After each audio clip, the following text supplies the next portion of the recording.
주를 향한 내 속의 갈망이 주님께로 날 이끌어 주소서. 주님을 더 원합니다.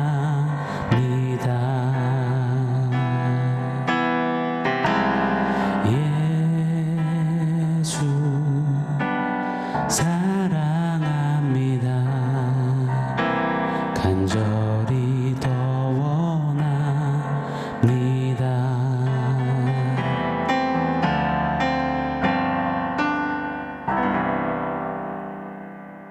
샬롬. 오늘 우리에게 주신 하나님 말씀은 갈라디아서 5장 10절 11절입니다. 우리 한 목소리로 같이 읽겠습니다.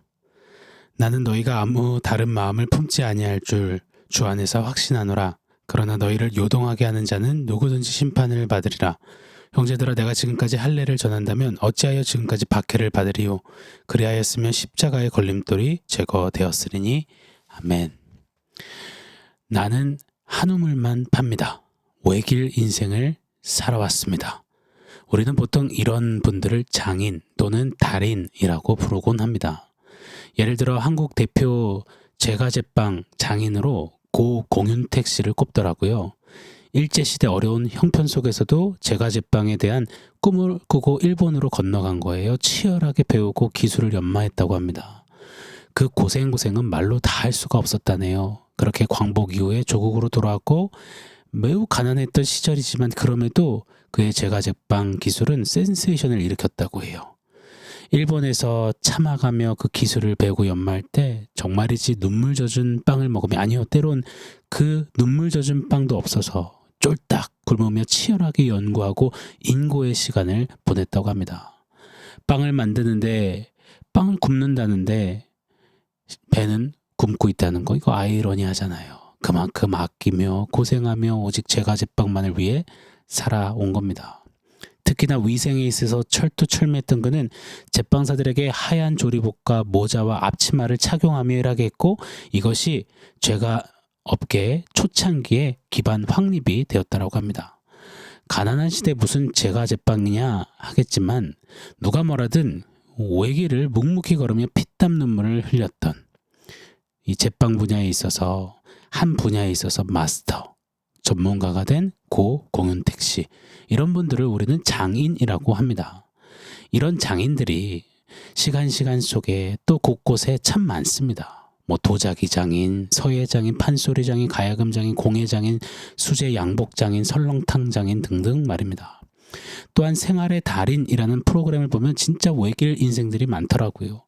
떡튀순 달인, 떡볶이 튀김 순대 달인이죠. 충무김밥 달인, 풍선불기 달인, 종이비행기 달인, 눈사람 달인, 바늘질 달인도 나오더라고요. 손이 막 이따만해요. 굳은 살 때문에요. 평생을 바늘에 찔리고 베이고 해서 말입니다. 배달 달인도 있더라고요. 머리에 이 한상 백반을 몇 층을 쌓아서 연세가 지긋하신 어머님이 그거를 그냥 손으로 붙잡지도 않고 그냥 머리에만 이고 가시더라고요. 달인 맞으시더라고요. 한 분야에 이처럼 20년, 30년 나아가 5, 60년을 이렇게 서서 외길 인생을 살아오신 그런 장인, 달인들 앞에서는 고개가 절로 숙여지는 것 같습니다. 그들의 그 성실함과 열정과 무엇보다도 자신이 이거다 하는 그 신념과 믿음의 모든 것을 쏟는 그 결기와 의지, 진짜 존경받아야 마땅합니다. 사랑하는 여러분, 여러분은 어떤 달인이 되고 싶으십니까? 나는 과연 달인, 장인의 삶을 살았는가? 이런 생각을 좀 해보면, 이런 마음으로 하루하루를 살아간다면 삶이 좀 더 정리되고 다부져지고 정갈해지고 아싸해지지 않을까 생각해 보게 됩니다. 저도 가끔 이야기 듣거든요. 저보고 원포인트 달인이래요. 제가 바이탈 개척하고 지금까지 약 만 3년 11개월 동안 만들어낸 원포인트만 1200에서 1300개가 되더라고요. 또 어느 청년은 저에게 인형 뽑기 달인이라고 하더라고요. 사람을 잘 뽑아서 꼭 필요한 적재적소에 잘 세운대요. 제가 그렇다네요. 또 제가 하도 목양하니까 목달이라고도 하더라고요. 목양의 달인이라고요. 그렇게 이야기해준 성도님도 계셨습니다. 여하튼요, 외길을 타협 없이 걷다 보면 달인스러워지고 장인다워짐에는 틀림이 없는 것 같습니다. 저는 이런 맥락에서 오늘 누구보다도 외길을 걸어오신 달인이자 장인 한 분을 소개하고자 합니다. 원아웃기는 우리 모두가 궁극적으로 이 달인을 꼭 본받고 이 장인이 갔던 길을 똑같이 한번 걸어가 보면 좋겠습니다. 그런 제가 되기를 또한 소원해 봅니다. 자, 소개하겠습니다. 오늘 달인 장인입니다. 바로 복음 달인 바울 목사님입니다. 오늘 본문 속에서 그의 고백을 한번 들어보세요. 11절입니다. 제가 한번 읽어드리겠습니다. 형제들아, 내가 지금까지 할례를 전한다면 어찌하여 지금까지 박해를 받으리요? 그리하였으면 십자가의 걸림돌이 제거되었으리니. 무슨 말입니까? 내가 복음에 할례를 좀 한 스푼 섞어서 말했다면 나 박해받지 않았을 거다. 아마 인기도 좋았을 거고 유대인들과 잘 지냈을 거면 유명세도 얻고 높은 자리도 얻고 세상 말로 나 진짜 잘 나갔을 거야. 내가 복음 외에 조금만 두리번거렸다면, 십자가 이야기만 좀 뺐다면 소위 말하는 더 성공했을 거다. 대박 쳤을 거야. 그러나 유대인들이 거리껴하고 헬라인들은 미련하다고 손가락질하는 그 걸림돌로 여기는 십자가를 나는 자랑했다. 내가 십자가 좀 더 덜 자랑했더라면 나 순탄하고 편했을 거다. 그러나 괜찮다. 개의치 않는다. 나는 오직 외길밖에 모른다. 나는 나의 주 예수 그리스도께서 걸어가신 십자가와 부활의 그 길, 그 복음의 길밖에 모른다. 이것이 오늘 본문의 골자 내용입니다. 바울은 이런 자신의 고백들을 그의 서신서 곳곳에 적어 놓았거든요. 고린도전서 9장 16절에 보면 내가 복음을 전할지라도 자랑할 것이 없으면 내가 부득불할 일이라. 로마서 1장 16절 내가 복음을 부끄러워하지 아니하나니 이는 모든 믿는 자에게 구원을 주시는 하나님의 능력이 됨이라. 갈라디아서 6장 14절 그러나 내게는 우리 주 예수 그리스도의 십자가 외에 결코 자랑할 것이 없으니 그리스도로 말미암아 세상이 나를 대하여 십자가에 못 박히고 내가 또한 세상을 대하여 그러하니라. 바울의 13권의 이 편지들을 보면요, 그의 한결같은 외길 인생, 외길 사명, 외길 고백들을 본을 바울 그에게 어울리는 수식어는 분명 복음 달인임에 틀림이 없습니다. 쿡 찔러도 십자가 부활의 복음, 눈을 뜨면 언제나 은혜의 복음, 죽음 앞에서도 복음. 사도행전 20장 23절 24절이잖아요.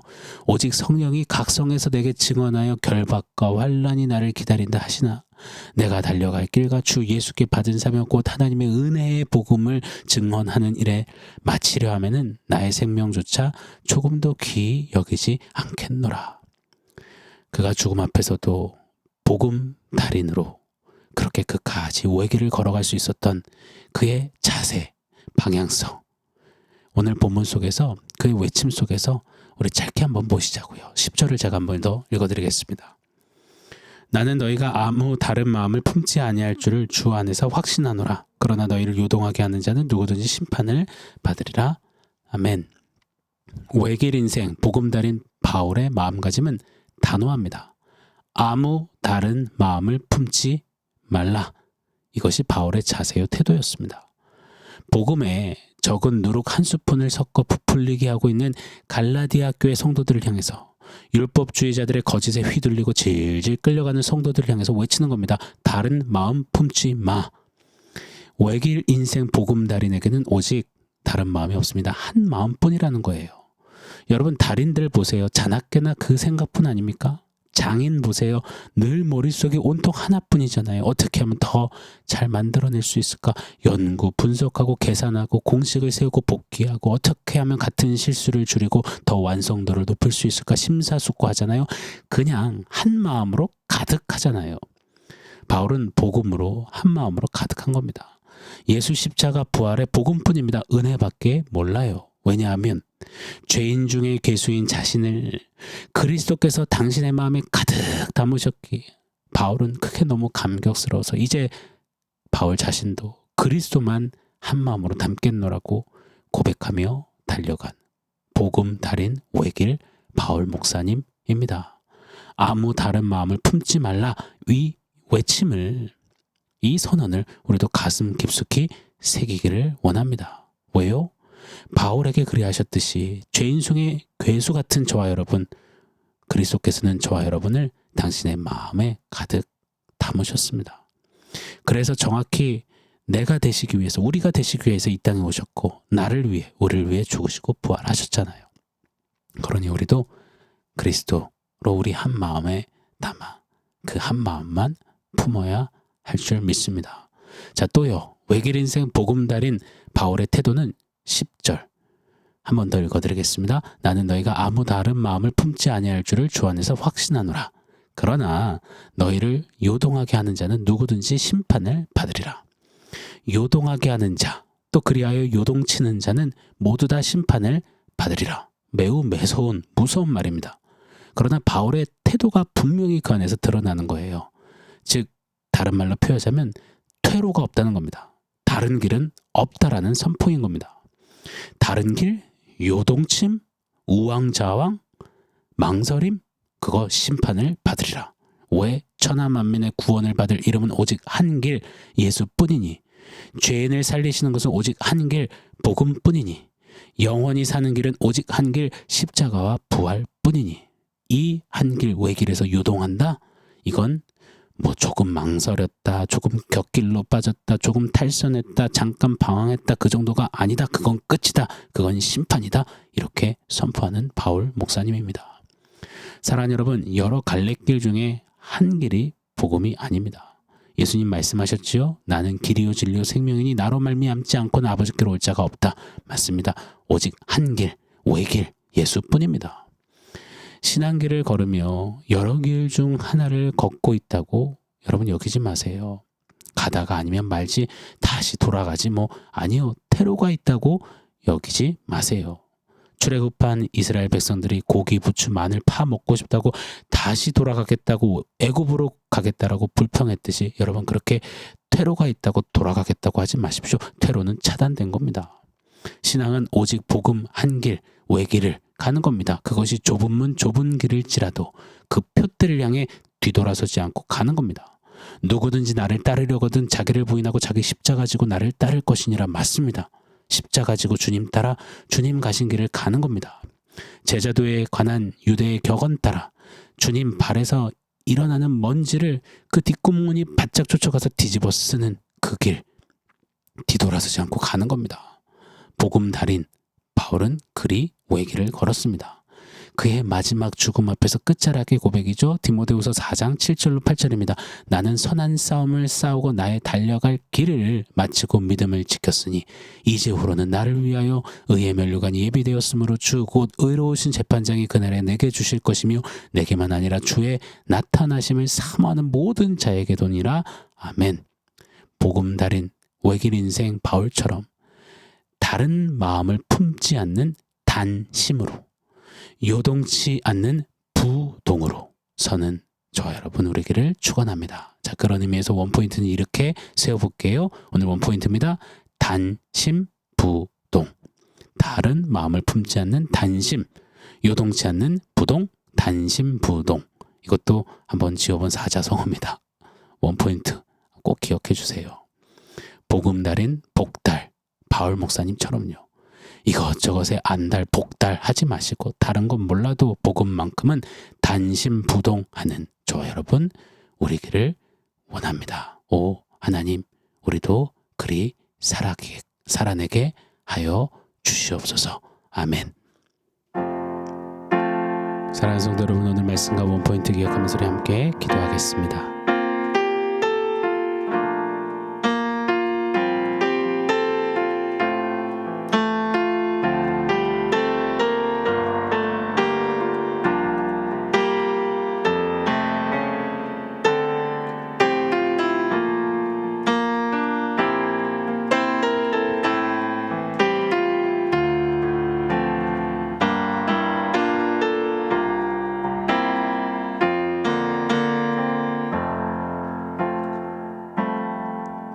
하나님, 죄인 중에 괴수인 나를 그리스도께서 살리셨도다. 그렇게 그리스도 예수 십자가 부활의 복음을 품고 단심부동했던 바울처럼 동일한 은혜를 받아 누렸다면 우리도 단심부동하며 오직 한 길, 예수 그리스도 그 길 위에서 주님께 자라가는 우리이기를 원합니다. 그런 제자, 그런 예수밖에 모르는 복음 달인으로 우리도 주님 앞에 살아내도록 말씀대로 역사하여 주시옵소서. 예수님의 이름으로 기도합니다. 아멘.